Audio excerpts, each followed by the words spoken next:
Thank you so much for holding the camera for this long. Are you dying yet? Okay, fantastic. I'm close. Okay, perfect. Okay. So, in prone, we can work on the hip.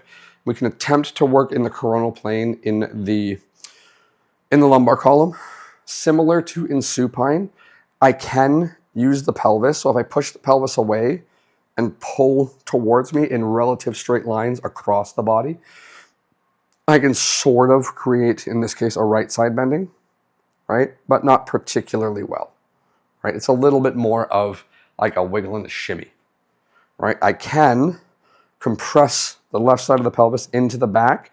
I can kind of short lever push on the kind of the lateral aspect. You could use the term flank if you were comfortable with it. Saying that to some people is not the most comfortable. I'm going to push on your flank, right? Not the most comfortable for everybody, but you can see it looks like left side bending. I'm not so sure that it is. I'm sure that movement is happening. Sometimes it may be ideal because it's what I'm aiming for, but it might not be the best, right? So when I say we can work on the hip and the lumbar column, it kind of depends on the leverage of the leg. So if I want to work on the lumbar column here, right, I can do that.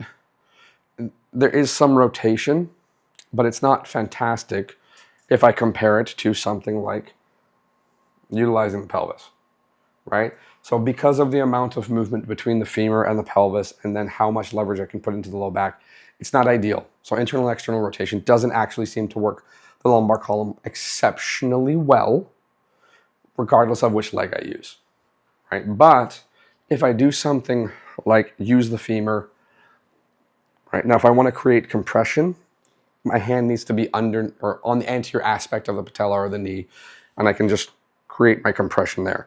So you can see I can make the movement go farther, right? Now, if I want to direct it into that lumbar column, I can walk over here. Now, sometimes I need to change my position so that it's easier on my body. So you see how I put my thigh on my foot and I lean and I get more movement? Then, not necessarily more movement, but it's a little easier on me because it's less arm, right? So I can do stuff like this.